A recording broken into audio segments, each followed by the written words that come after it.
think about what Paul just said. Paul said that you are not to deprive each other sexually except by mutual consent. That is the only way that you're able to deprive your wife, or your wife can deprive you of sex, is by mutual consent. It's not consent to have sex, it's consent to not have sex, which means that if there is not mutual consent to not have sex, if I want to have sex with my wife and she doesn't want to have sex with me, well, we don't have the mutual consent to withdraw each other, so she still has to have sex with me. What do you call it when a man wants to have sex with his wife, she doesn't want to have sex with him, but she has to have sex with him anyway? I think there's a word for that. Yeah. That is what Paul is describing here. That is not what And Paul is to say describing. Glenn does a great job here advocating for his view of this passage in contrast with Alex's. But I do think there's a bit more to go through and unpack, because Alex, as always, does have a reasonable argument, even if it's ultimately found wanting.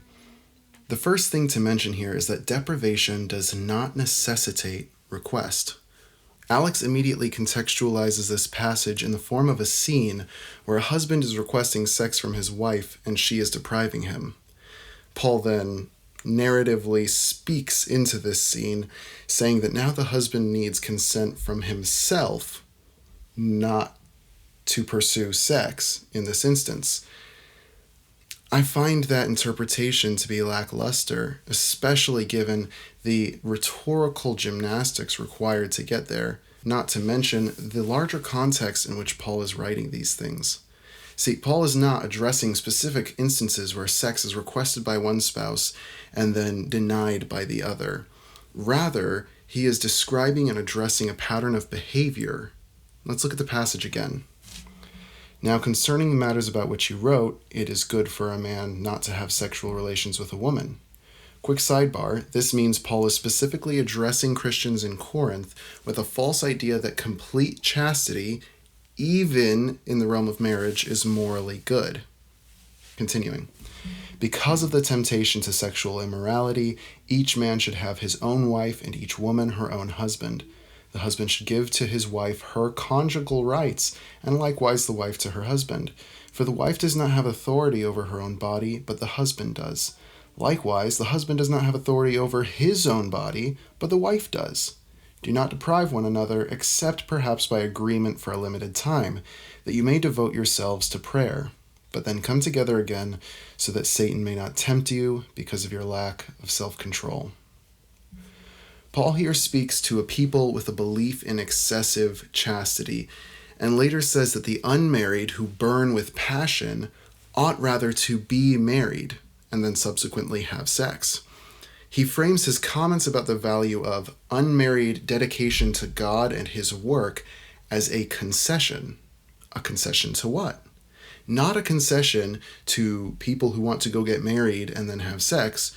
Rather, it is a concession to those saying it is better never to have sex under any circumstances. That context is so vital when we look at a passage like this, because Paul is telling husbands and wives who are practicing marital chastity only to do so for a time. That's the emphasis, for a time. For the purpose of prayer, and not to let their marriage be robbed of the powerful gift of intimacy, which God has designated especially for marriage. To frame this passage as institutionally affirming marital sexual abuse by using a roundabout rhetorical method is just not logical. In the spirit of taking words in context, it does bear mentioning that Alex's comments in this clip came from debate about whether or not 1 Corinthians 7, quote, brought consent into the bedroom. And Glenn rightly pointed out that his claim that this chapter does indeed do that is based more on verses 3 and 4 than 5 in particular. But because there was so much attention drawn to verse 5, this context is critical and needs to be addressed.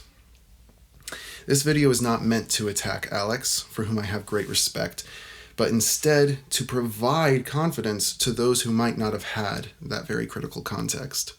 1 Corinthians 7 in no way affirms or supports sexual abuse, but rather is very much an assertion of the beauty and goodness of sexual intimacy and its sanctity to the covenant of marriage instituted by God. Thank you for watching. Seek truth, speak truth, and God bless.